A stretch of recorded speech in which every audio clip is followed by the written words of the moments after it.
Hello my dear student, कैसे हैं आप सब।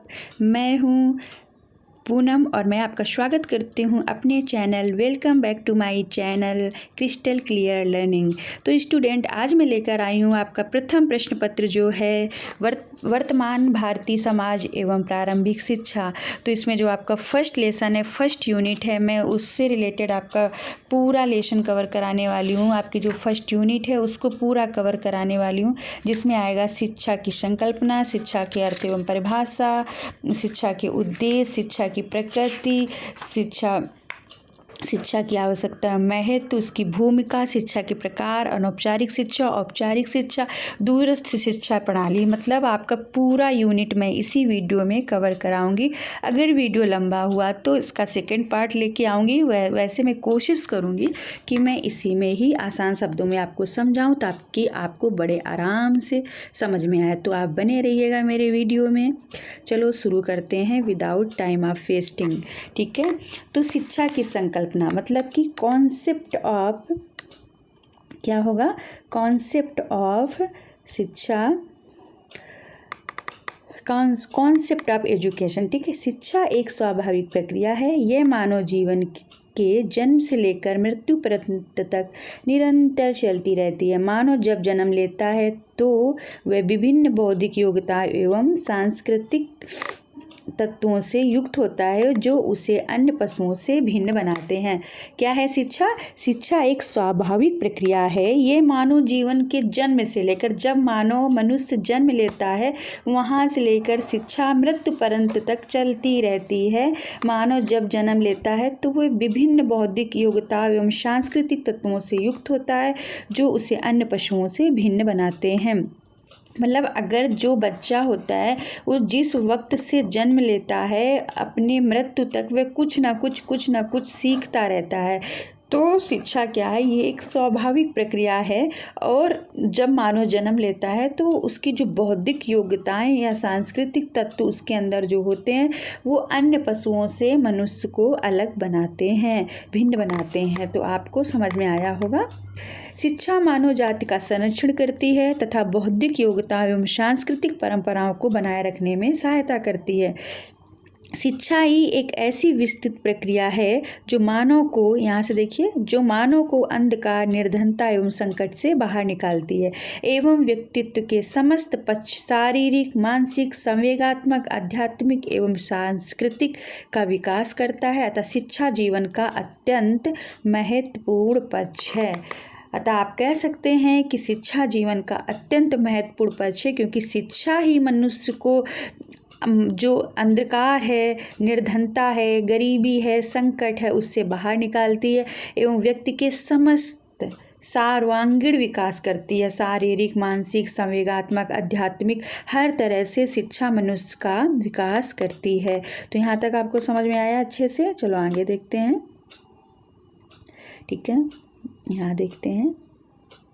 शिक्षा के द्वारा मनुष्य अपना आर्थिक विकास करता है। ठीक है, ये तो सभी को पता होगा कि शिक्षा के द्वारा मनुष्य अपना आर्थिक विकास करता है। जब हम शिक्षित होते हैं तभी तो हम अपना आर्थिक विकास कर पाते हैं। शिक्षा के अभाव में मनुष्य पशु के समान रहता है। वह अपने आदर्शों, आकांक्षाओं, आशाओं, विश्वास, परंपरा तथा सांस्कृतिक विरासत को विकसित नहीं कर सकता है। आप देखते होंगे अपने आसपास, गांव पड़ोस में जो भी व्यक्ति अशिक्षित होता है वो अपनी मतलब वो अपना विकास नहीं कर पाता है, ना ही अपना, ना अपने परिवार वालों का। ठीक है, इसलिए हम कह सकते हैं कि शिक्षा के द्वारा मनुष्य अपना आर्थिक विकास करता है, या शिक्षा के द्वारा मनुष्य अपना सर्वांगीण विकास करता है। अब हमें क्या देखना है? शिक्षा का अर्थ एवं परिभाषाएं, क्योंकि उसमें आ सकता है कि आपको शिक्षा का अर्थ लिखना हो और उसके साथ साथ किस वैज्ञानिक ने, किस शिक्षाविद ने जो भी परिभाषा दी है आपको वो लिखनी होगी। ये ऑब्जेक्टिव में हो सकता है कि परिभाषा पूछे और आपसे पूछे ये किस शिक्षाविद ने कहा है। ठीक है, तो आपको देखना है ध्यान से। शिक्षा शब्द संस्कृत के शिच धातु से बना है। किससे बना है? शिक्षा शब्द संस्कृत के शिच धातु से बना है, जिसका अर्थ सीखना अथवा सिखाना हो। शिक्षा को अंग्रेजी में एजुकेशन कहते हैं। एजुकेशन शब्द का उत्पत्ति लैटिन भाषा के किससे हुई है? लैटिन भाषा के एजुकेटम शब्द से हुई है, जिसका अर्थ है शिक्षित करना। तो शिक्षा का अगर संस्कृत में पूछे तो शिच धातु से बना है, जिसका अर्थ है सीखना अथवा सिखाना। ठीक है। और अगर अंग्रेजी में बोला जाए तो शिक्षा को अंग्रेजी में एजुकेशन कहते हैं। एजुकेशन शब्द की उत्पत्ति लैटिन भाषा के एजुकेटम शब्द से हुई है, जिसका अर्थ है शिक्षित करना। एजुकेटम भी दो शब्दों से मिलकर बना है। ठीक है। तो इसमें क्या, ई और ड्यूको। ई का अर्थ होता है भीतर से, ड्यूको का अर्थ होता है बाहर निकालना, मतलब कि आगे बढ़ना। ठीक है। ई मीन्स भीतर से, ड्यूको मीन्स बाहर निकालना, इसलिए ये एजुकेटम बना एजुकेशन। ठीक है। भीतर से बाहर निकालना अथवा आगे बढ़ना, तो ये इसका शाब्दिक अर्थ है। ठीक है। अब आप देखिए इधर, इस प्रकार एजुकेशन अथवा शिक्षा का अर्थ है अंतः शक्तियों का बाहर की ओर विकसित करना। ठीक है। इस प्रकार एजुकेशन अथवा शिक्षा का अर्थ है अंतः शक्तियों को बाहर की ओर विकसित करना। जो हमारे अंदर की शक्तियां हैं, जो भीतर हैं, उनको बाहर निकालना, आगे की ओर बढ़ना। लैटिन भाषा के दो शब्द एजुसियर तथा एजुकेयर भी शिक्षा के इसी अर्थ की ओर संकेत करते हैं। एजुसियर का अर्थ है विकसित करना अथवा निकालना, तथा दूसरे एजुकेयर का अर्थ है आगे बढ़ना, बाहर निकालना या विकसित करना। अतः शिक्षा का अर्थ आंतरिक शक्तियों तथा गुणों का विकास करना है।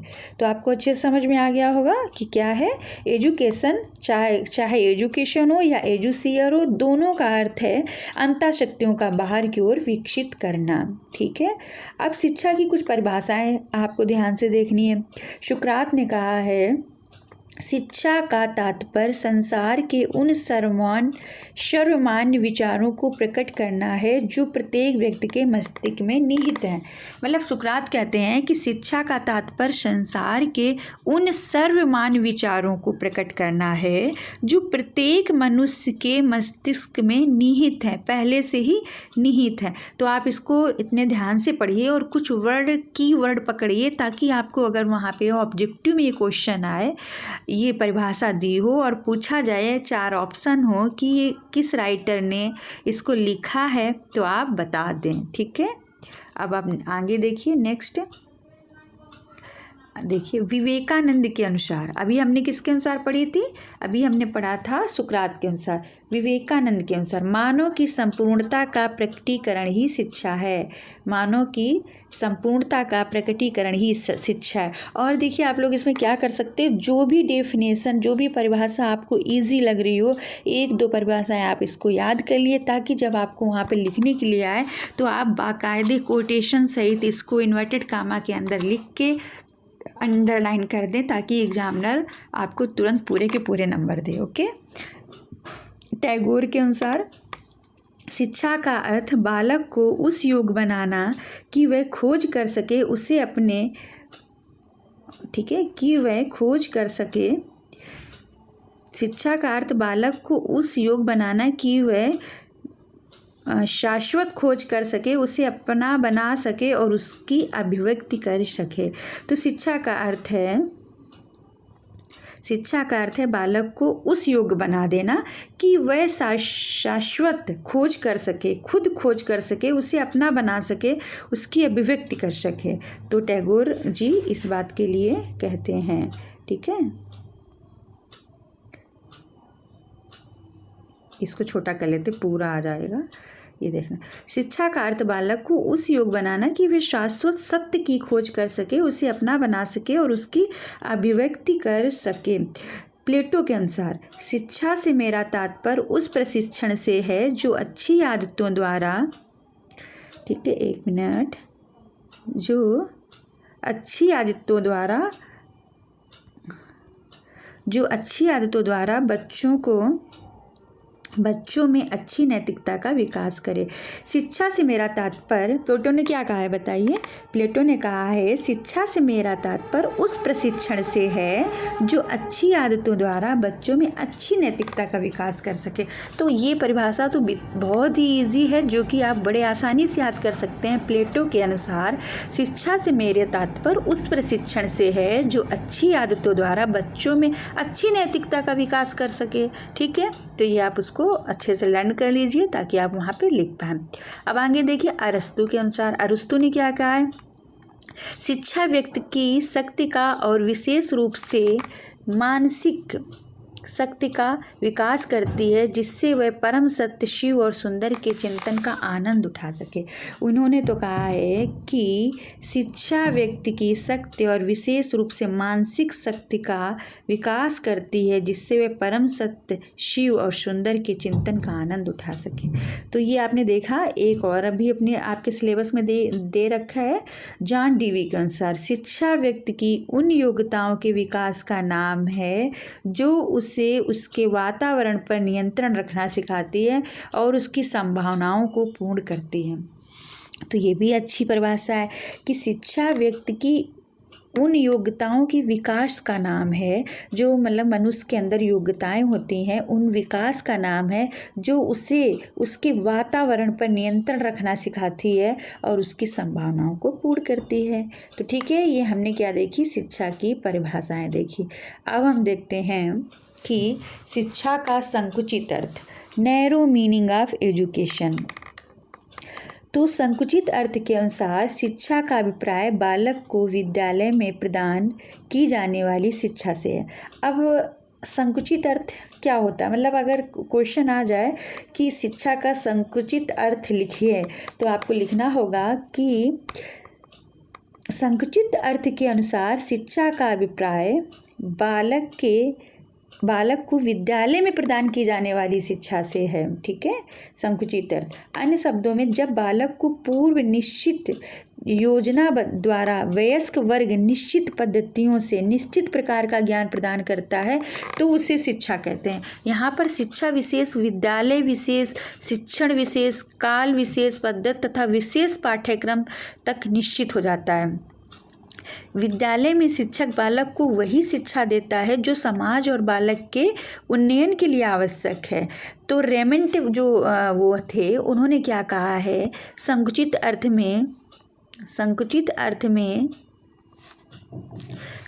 अर्थ में शिक्षा का प्रयोग बोलचाल की भाषा और कानून में किया जाता है। इस अर्थ में शिक्षा व्यक्ति को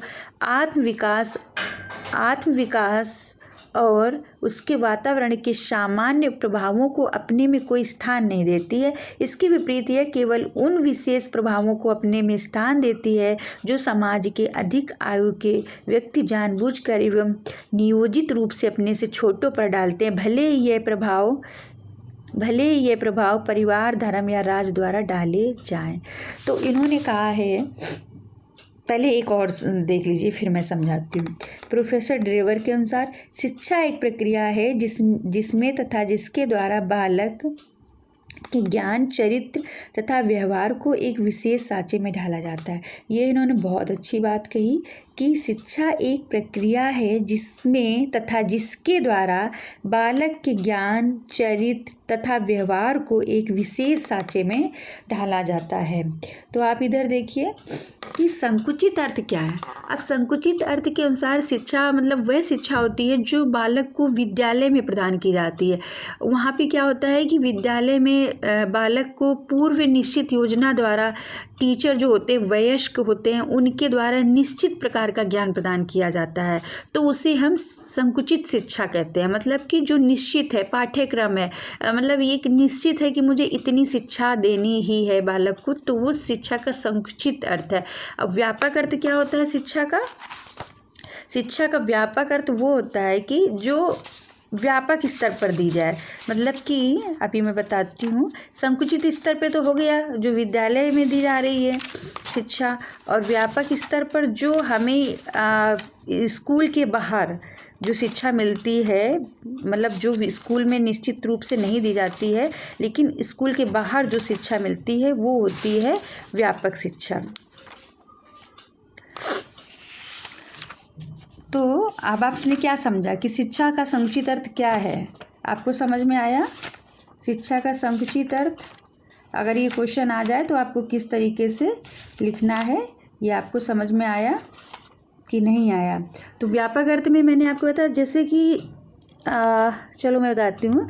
व्यापक अर्थ में जैसे कि जो शिक्षा जीवन पर्यंत चलने वाली प्रक्रिया है, इसमें शिक्षा ग्रहण करने के लिए कोई नियमबद्धता नहीं होती और ना ही ये पूर्व नियोजित होती है एवं औपचारिक होती है। इसे कहीं पे भी किसी भी समय किसी के भी द्वारा ग्रहण किया जा सकता है। इसमें क्या होता है, किसी के द्वारा किसी भी समय हम इसको ग्रहण करते हैं, ये जीवन पर्यंत चलने वाली प्रक्रिया होती है, तो वो शिक्षा का व्यापक अर्थ है। लेकिन जो शिक्षा केवल विद्यालय में दी जाए और पूर्व से निश्चित हो, औपचारिक हो, उस शिक्षा को हम संकुचित शिक्षा कहते हैं। ठीक है, अब आपको समझ में आ जाए। अगर शिक्षा का व्यापक अर्थ पूछे तो आपको इस तरह से लिखना है, अगर शिक्षा को संकुचित अर्थ में पूछे तो आपको इस तरीके से लिखना है। चलो अब आगे देखते हैं। ये देखो व्यापक अर्थ, चलो मैं यहाँ बता देती हूँ। अभी मैंने पहले अपने मन से बताया है, बाकी ये इसमें लिखा हुआ है, मैं इससे आपको बताती हूँ। 1 मिनट। ठीक है। मानव जीवन में शिक्षा का बहुत ही महत्वपूर्ण स्थान है। बिना शिक्षा के मनुष्य का जीवन व्यर्थ है। शिक्षा के माध्यम से ही मनुष्य का विकास संभव है। शिक्षा के माध्यम से ही मनुष्य एक सामाजिक प्राणी के रूप में रह सकता है। मनुष्य के सर्वांगीण विकास के लिए शिक्षा अति आवश्यक है। अब देखना आगे, ये इसने क्या लिखा, ये जीवन पर्यंत चलने वाली प्रक्रिया है। इसमें शिक्षा ग्रहण करने के लिए कोई नियमबद्धता नहीं होती है और न ही पूर्व नियोजित एवं औपचारिक होती है। इसे कहीं पे भी किसी भी समय किसी के द्वारा ग्रहण किया जाता है। इस दृष्टि से शिक्षा ही जीवन है, जीवन ही शिक्षा है। शिक्षा मनुष्य का चौमुखी विकास करती है और ये इसके लिए बहुत ही महत्वपूर्ण होती है। तो ये आपको समझ में आ गया होगा। अब इसकी कुछ परिभाषाएं देख लो। महात्मा गांधी के अनुसार शिक्षा से मेरा अभिप्राय है बालक और मनुष्य के शरीर में महात्मा गांधी के अनुसार शिक्षा से मेरा अभिप्राय बालक और मनुष्य के शरीर, मन और आत्मा के सर्वोत्तम एवं सर्वांगीण विकास से है। तो क्या है, शिक्षा से मेरा अभिप्राय बालक और मनुष्य के शरीर, मन और आत्मा के सर्वोत्तम एवं सर्वांगीण विकास से है। ये महात्मा गांधी जी के अनुसार है। ठीक है। और अरस्तु के अनुसार स्वस्थ शरीर में स्वस्थ मस्तिष्क का निर्माण ही शिक्षा है। ये तो बहुत ही फेमस कोटेशन है और सभी को पता होगा, स्वस्थ शरीर में स्वस्थ मस्तिष्क का निर्माण शिक्षा। ये किसने कहा था? अरस्तु ने कहा था।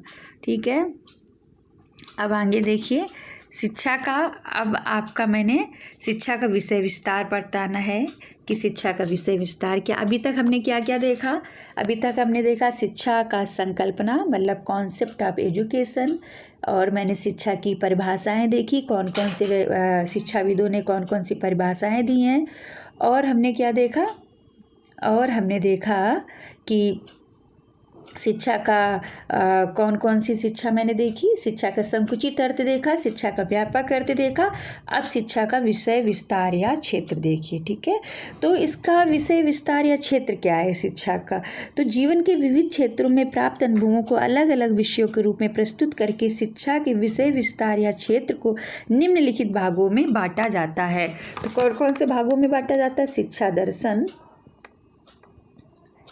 दर्शन, शिक्षा शैक्षिक समाजशास्त्र, और देखिए शिक्षा मनोविज्ञान, ये इसके भाग हैं। शिक्षा का जो विषय विस्तार क्षेत्र है वो मैं दिखा रही हूँ। शिक्षा मनोविज्ञान, शिक्षा का इतिहास, तुलनात्मक शिक्षा, ये सारे इसके वो हैं। ठीक है। अब देखिए तुलनात्मक शिक्षा, शैक्षिक समस्या, तो एक बार इनको ऐसे रफली पढ़ लो और जब वहाँ पे एग्ज़ाम में आए तो आपको हेडिंग वाली डाल देना है कि शिक्षा के विषय विस्तार या क्षेत्र क्या है, मतलब कि स्कोप और फील्ड ऑफ एजुकेशन। तो आपको लिख देना शिक्षा दर्शन, शैक्षिक समाजशास्त्र, शिक्षा मनोविज्ञान, शिक्षा का इतिहास, तुलनात्मक शिक्षा, शैक्षिक समस्याएँ। ठीक है। तो इससे आपका ये इसका वो हो जाएगा कवर। एक बार देख लेते हैं हल्का हल्का इसमें है क्या। ठीक है। शिक्षा दर्शन शिक्षा शास्त्र के अंतर्गत जीवन के प्रति जो विभिन्न दृष्टिकोण हैं उनका एक मिनट। उनका और उनके आधार पर शिक्षा के स्वरूप, शिक्षा के उद्देश्य और शिक्षा की पाठ्यचर्या आदि का अध्ययन किया जाता है।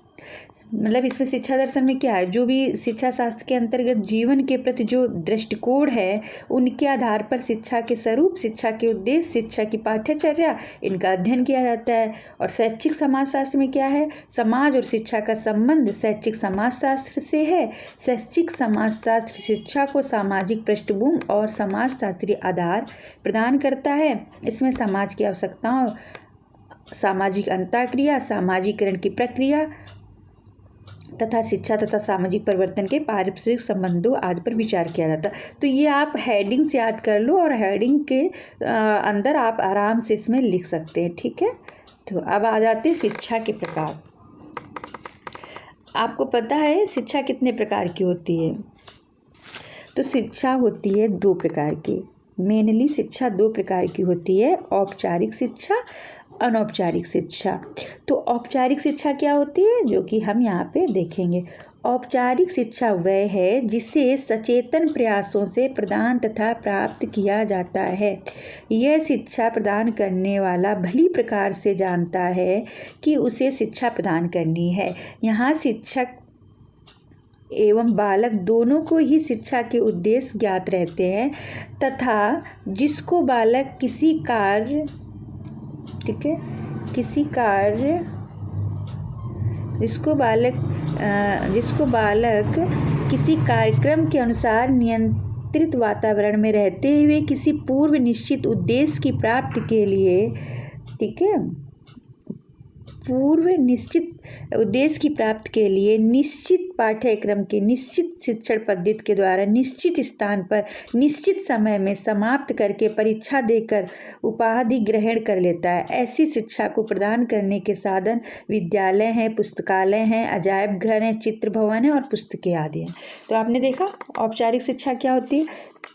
औपचारिक शिक्षा वह शिक्षा होती है जहाँ पे बालक और जो शिक्षक है वो दोनों भली बात जानते हैं कि ये शिक्षा शिक्षक को बालक को देनी है और बालक को ग्रहण करनी है, क्योंकि बालक को उसका उद्देश्य पता होता है कि ये शिक्षा ग्रहण करने से हम निश्चित उपाधि ग्रहण कर लेंगे, परीक्षा देकर अपनी नौकरी पा लेंगे। तो ये एक औपचारिक शिक्षा होती है जो पूर्व नियोजित होती है। और ये शिक्षा कहाँ प्रदान की जाती है? ऐसी शिक्षा में विद्यालय में मिलती है, पुस्तकालय में मिलती है, अजायब घर में मिलती है, चित्र भवन तथा पुस्तकें आदि से हमें औपचारिक शिक्षा प्राप्त होती है।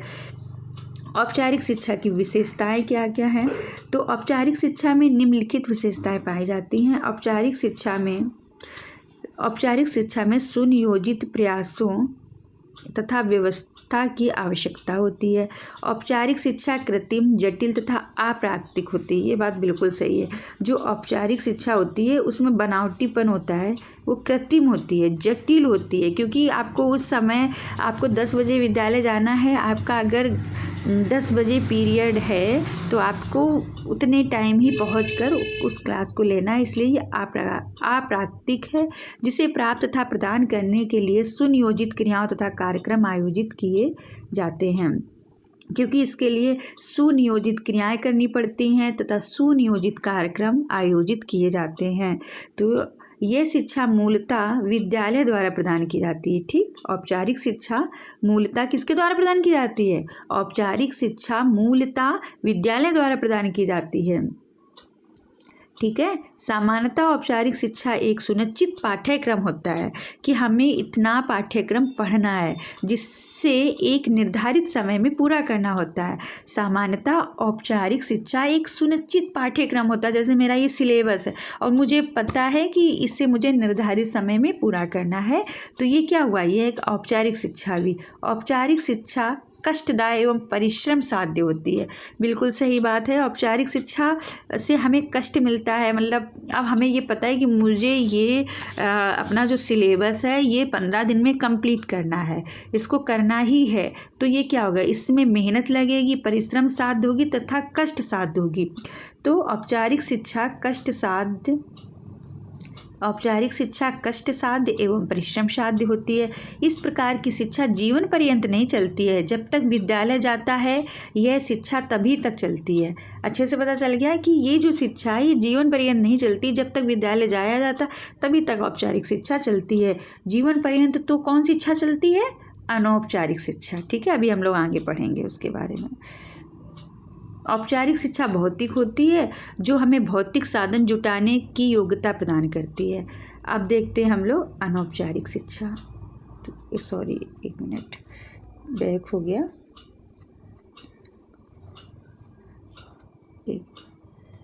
ये आ गया। ठीक है, अनौपचारिक शिक्षा। तो अब देखिए, अब हमें क्या पढ़ना है? अनौपचारिक शिक्षा। अनौपचारिक शिक्षा में अनौपचारिक शब्द विशेषण के रूप में प्रयुक्त हुआ है, जो शिक्षा की विशेषता बतलाता है। अनौपचारिक शब्द दो शब्दों की संधि से बना है। कौन? अन प्लस उपचारिक। अन धन उपचारिक। अन का अर्थ है नहीं तथा उपचारिक शब्द का अर्थ है उपचार से बना। उपचार का अर्थ है इलाज, चिकित्सा या व्यवस्था। इस प्रकार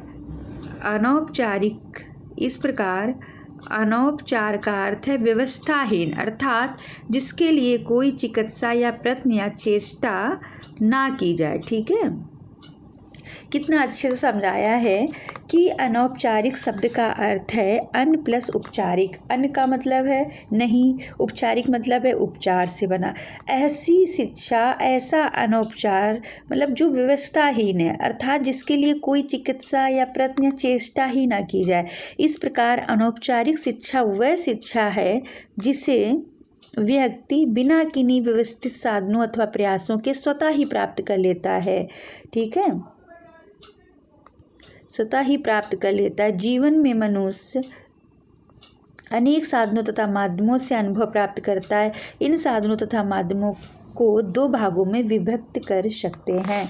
अब जैसे कि वे साधन व माध्यम जिन्हें जानबूझकर इसीलिए व्यवस्था की जाती है कि हम उनसे अनुभव या शिक्षा प्राप्त करें। उदाहरण के लिए विद्यालय की व्यवस्था जानबूझकर इसलिए की जाती है कि हम उनसे अनुभव या शिक्षा प्राप्त करें। ठीक है, और दूसरे क्या होते हैं? वो साधन माध्यम जिनका जानबूझकर आयोजन नहीं किया जाता है किंतु अपने मूल रूप में ही रहकर अनुभव प्राप्त करते हैं। उदाहरण के लिए जंगल में, एक मिनट देखिए, उदाहरण के लिए जंगल में खड़े नीम के पेड़ को देखकर हम अनुभव प्राप्त करते हैं कि नीम के पेड़ का आकार, पत्तियां, फूल व फलों का आकार व रंग रूप कैसा होता है। ठीक है, इस प्रकार हम प्रतिदिन अनेक अनुभव प्रदान करते हैं। ये ठीक है, इसी प्रकार हम अपने भौतिक तथा सामाजिक वातावरण में करोड़ों ऐसे साधन व माध्यम पाते हैं जो हमें प्रतिदिन अनेक अनुभव प्रदान करते हैं। ये साधन शिक्षा के अनौपचारिक साधन है जो हमें अनौपचारिक शिक्षा प्रदान करते हैं। परिवार क्या है? परिवार अनौपचारिक शिक्षा का साधन है। समुदाय क्या है? अनौपचारिक शिक्षा का साधन है। राज्य, रेडियो, टेलीविज़न, समाचार पत्र आदि अनौपचारिक शिक्षा के प्रमुख साधन हैं। तो आपने समझा होगा कि शिक्षा को हमने दो भागों में बांटा है। एक वो शिक्षा जिसकी व्यवस्था जानबूझकर की जाती है, जैसे कि विद्यालय जानबूझकर बनाए जाते हैं कि यहाँ पे बालक को शिक्षा प्रदान की जाएगी, उसकी व्यवस्था की जाती है, तो वो क्या हो गया? औपचारिक शिक्षा। औपचारिक शिक्षा का प्रमुख साधन विद्यालय है। और अनौपचारिक शिक्षा वह शिक्षा होती है जिसकी कोई व्यवस्था नहीं की जाती है, जिसके लिए कोई प्रयास नहीं किया जाता है। उसको हम अपने जो ऐसे ही साधन होते हैं जिससे हम शिक्षा प्राप्त कर लेते हैं। अनौपचारिक शिक्षा के प्रमुख साधन हैं समुदाय, परिवार, रेडियो, टेलीविज़न, समाचार पत्र आदि अनौपचारिक शिक्षा के प्रमुख साधन हैं। ठीक है, अब मुझे पूरी उम्मीद है कि आपको अनौपचारिक शिक्षा और औपचारिक शिक्षा बहुत अच्छे समझ में आ गई होगी। Professor J.S. रॉस के अनुसार अनौपचारिक शिक्षा बालक के द्वारा सभी प्रभाव ग्रहण करना और उसे अपनी प्रकृति से उत्तेजित कर पूर्णता विकास करना सिखाती है। सरल शब्दों में अनौपचारिक शिक्षा जीवन से संबंधित वे अनुभव हैं जिन्हें हम बिना किसी व्यवस्थित प्रयास, संस्था तथा साधन के स्वाभाविक स्थिति से प्राप्त करते हैं। इस प्रकार की शिक्षा प्रत्यक्ष रूप से जीवन से संबंधित होती है तथा जीवन पर्यंत चलती है। अब आपने इतना तो समझ ही लिया होगा कि अगर वहाँ पे ये आ जाएगा तो आप अपने शब्दों में बहुत अच्छे से एक्सप्लेन कर पाएंगे। ठीक है, अब आगे देखिए कि अनौपचारिक शिक्षा के विशेषताएं कौन कौन सी होती हैं। अनौपचारिक शिक्षा के लिए किन्हीं विशेष प्रयासों तथा व्यवस्था, अब तो आप लिख ही लेंगे मेरे ख्याल से। अनौपचारिक शिक्षा के लिए किन्हीं विशेष प्रयासों तथा व्यवस्था की आवश्यकता नहीं पड़ती है। इसे शिक्षा की हम जीवन के लिए किए गए संघर्षों में स्वतः ही प्राप्त कर लेते हैं। 3rd नंबर, इसको आपको पॉइंट में लिखना है, 1 मिनट रुको, देखना ये 2nd पॉइंट, अनौपचारिक शिक्षा स्वाभाविक जीवन से संबंधित सरल तथा प्राकृतिक रूप में होती है। 3rd नंबर, अनौपचारिक शिक्षा व्यक्ति की मूल प्रवृत्तियों तथा उसकी रुचि पर निर्भर करती है। अनौपचारिक शिक्षा प्राप्त करने के लिए मनुष्य को अपने चारों ओर के वातावरण, परिवार, पड़ोस एवं समाज आदि पर मूल रूप से निर्भर रहना पड़ता है, क्योंकि ये ही अनौपचारिक शिक्षा के मुख्य स्रोत हैं। अनौपचारिक शिक्षा मनुष्य की अपने अनुभवों से लाभ उठाने की योग्यता पर निर्भर करती है। तो यहाँ हमने औपचारिक और अनौपचारिक शिक्षा देखी, और मुझे ना इसके अंतर भी पढ़ाने कि अनौपचारिक शिक्षा तथा औपचारिक शिक्षा में अंतर क्या है। चलो ये इसमें कर देते हैं, फिर आगे वाला नेक्स्ट वीडियो में करेंगे, क्योंकि वीडियो बहुत ही लंबा हो जाएगा। दूरस्थ शिक्षा वाला चैप्टर नेक्स्ट वीडियो में करेंगे।